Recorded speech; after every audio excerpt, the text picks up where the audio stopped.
It's a great day to be outdoors today. I'm going to be posting another video.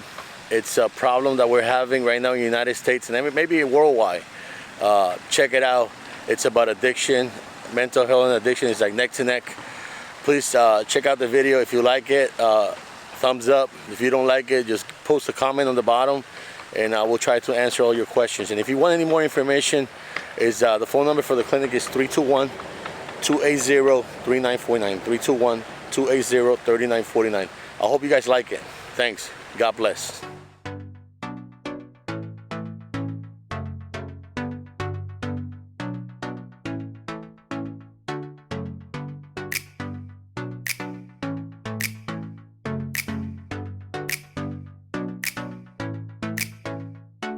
All right, welcome guys again to Book the Vida. One more day, and we have a special guest in here, Dr. Seifert. I'm going to be posting on the bottom of the video. I'm going to put the webpage of the clinic. He's a doctor in internal medicine, and today we're going to be speaking about addiction. Welcome, Dr. Seifert, to our channel, Book of the Vida. Hello, it's nice to be here. Anyway, we're going to talk about addiction. How long have you been treating addiction, Dr. Seifert? That's your first question. Well, I've been treating addiction for about 10 years now, and it's as everybody knows, it's a growing problem in the United States and on a global scale as well. And we're trying to help these people as best we can to improve their life, and it's very multifaceted, the problem with addiction, and we want to be there to help people in the front lines. I have another. I mean, when the patients they come in for addiction, what type of addiction are you the one that are you treating, like alcohol addiction, opioids addiction? What is the type of addiction that you're treating at the clinic? Well, the addiction that we're specifically targeting is opioid addiction, and since that is a growing concern, and we're making a lot of progress trying to bring these people back to sobriety and making them a useful individual in society, going back to work, preserving their marriage and family, and we're achieving a great deal in that respect. What type of treatment do you use? You use methadone. I mean, what is it? The type of medication that you use to treat these patients that they have an opiate addiction? Well, the medication we're using is a very well-known medication. It's called buprenorphine in combination with naloxone. This medication is used sublingually, and it occupies the receptors of the brain that are responsible for cravings. Once these receptors are occupied by this medication, the patient experiences decreased cravings, and they're less likely to want to use opioid medications. So the Suboxone, like Suboxone, let's just say Suboxone is a buprenorphine that has naloxone. The naloxone is like the blocker.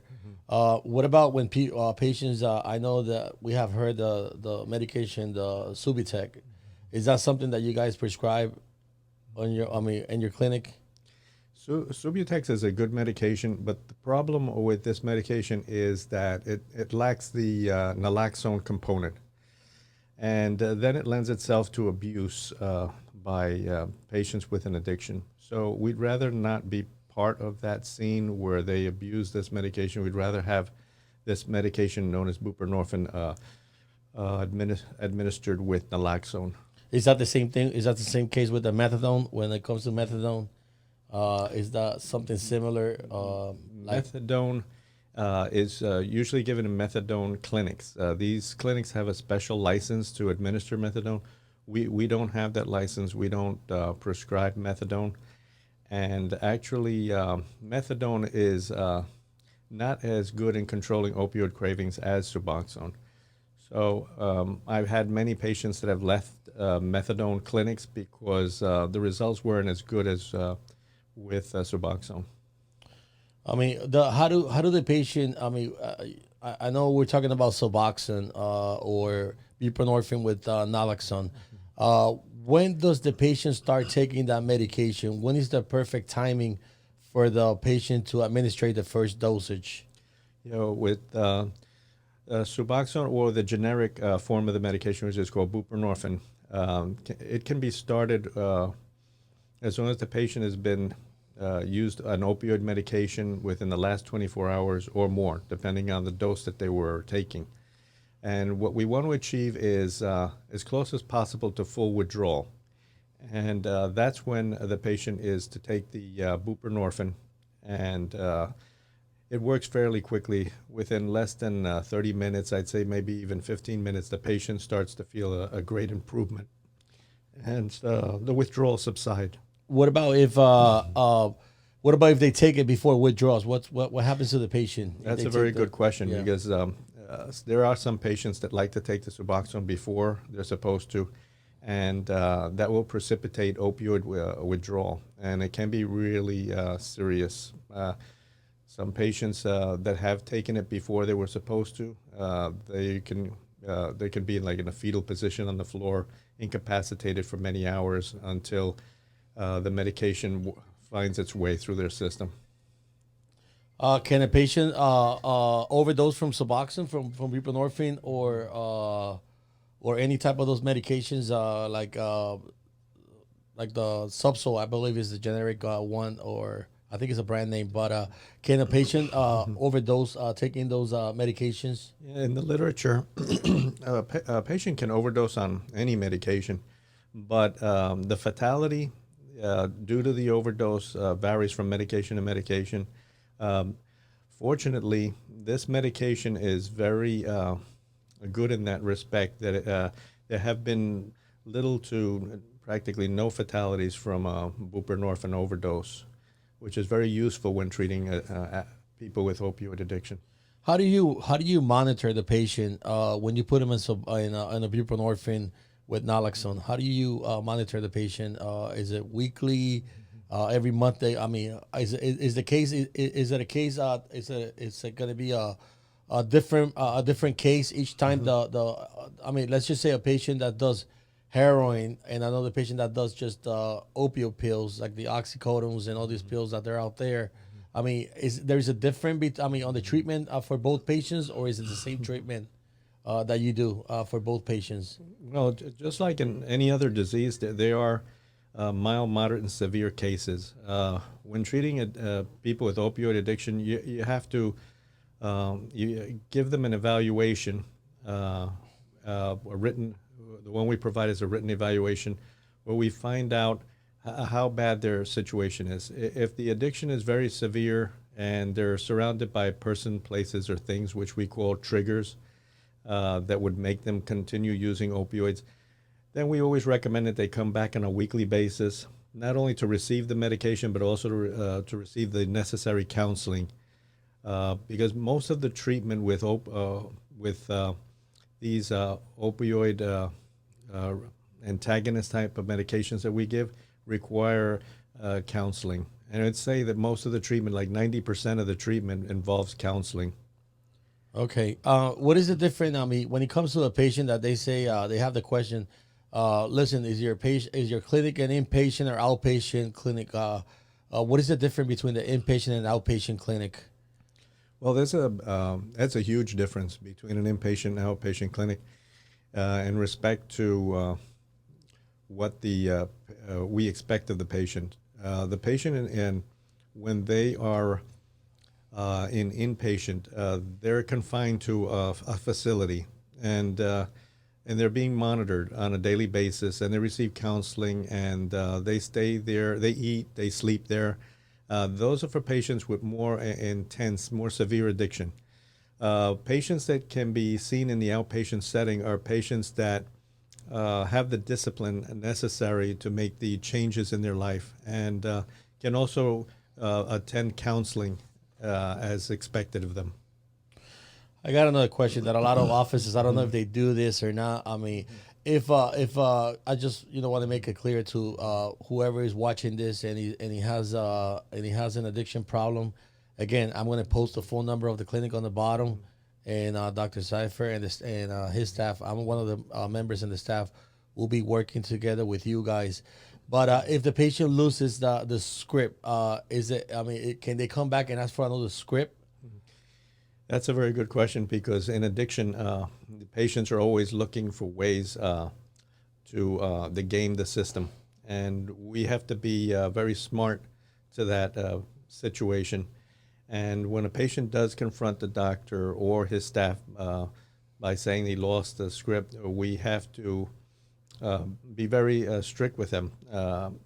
Unfortunately, there will be people that may have lost their script, but we can't provide a second script for the simple reason that they could fill both. And so we stay away from giving patients a replacement script, and we also stay away from giving any early refills. What other options they have if they lose their script?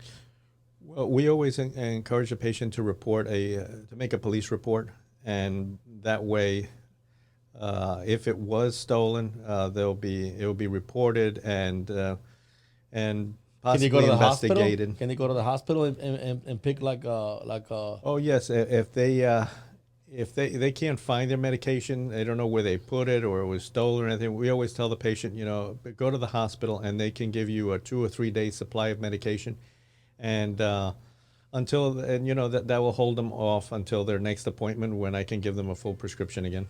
What type of or type of drug screens do you guys use in your clinic? You use urinal, like urine or saliva. What is it that you guys blood? What is it that? Yeah, that's a very good question on drug screens because, like I said before, people with drug addiction always try to game the system, and that's part of the system of helping these patients is by doing a drug screen. There is no rule that a doctor must use only a urine test, but unfortunately, that's the only tests that are constantly recommended, and we all know that who practice pain addiction medicine know that there's another test called a saliva drug screen test, which is much better in the sense that it's when it's administered to the patient, it's under direct observation. So it's very difficult for the patient to cheat on a test like that, and that's what we want. We want to make this test as prevent it from them from cheating on it as best we can. So how often will you do a drug screen on a person that has an addiction? Like every time, once a week, or every time they show up? Because I know that, normal clinics out there, they see a patient every 28 to 30 days, or, it all depends. Does it depend on the case of the patient? I mean, there's a different that can you see a patient every week, or do you have to see a patient every month? I mean, how often do you normally see a patient, and how often do you do a drug screen on that patient? Yes, that's another good question. Just like any other disease, it comes in mild, moderate, and severe cases. When a patient has a mild addiction and the evaluation is fairly consistent that they have a mild condition, and the screening comes out normal several times, one can loosen up on the testing. When a patient has, let's say, moderate to severe condition, we have to increase the amount of testing, and based on the evaluation and the testing, we encourage the counseling, which, as I said before, is like 90% of the treatment. So the clinic also offers counseling. Absolutely, yeah. The counseling is not an additional expense bared by the patient. The clinic covers that as because it's a necessary component of the treatment outcome. Great. So besides the addiction, what else do you do in your clinic? Oh, I got one more question for you before we go to that question that I just asked to you. We also have heard, and I have read in some on the internet that some of these patients that they have addiction, they have been treated because they can't, for whatever reason, they can't sleep. They have a lot of anxiety because of whatever drug they were taking, and now they're in a lot of. I mean, I've seen that a lot of doctors too, when they prescribe the buprenorphine with the Suboxone, they usually use a benzo. But I know that you don't like to use the benzo. My thing is that I have seen other doctors using the medical marijuana instead of using the benzo. Why is it that the doctors, they prefer to use medical marijuana to treat a patient that has addiction for anxiety? Well, medical marijuana, as you know, is still not federally approved, but it is approved by the state.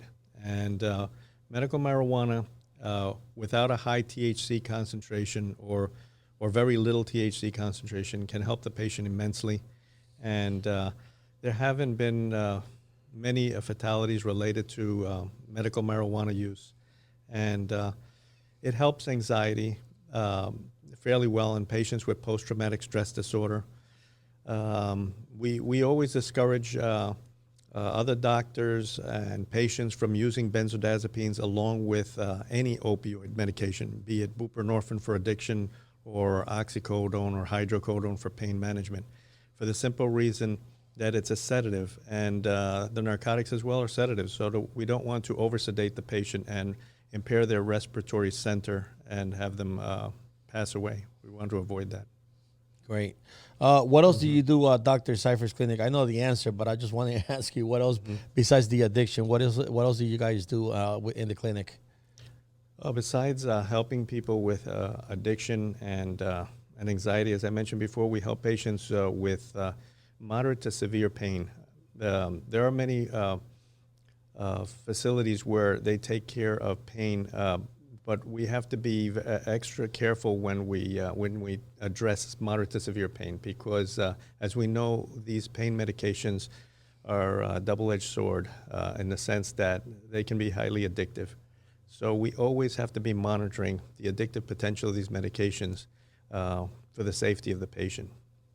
Great, Dr. Seifert. Well, I want to thank you guys for watching us. I want to thank Dr. Seifert's clinic. Again, I'm going to post the information right below. So that way, if anyone has any problems with addiction, you guys can give us a call or just check out the webpage. Again, thank you for tuning in, and we'll see you next week again for another interesting podcast and also YouTube video. Thank you, guys. Thank you.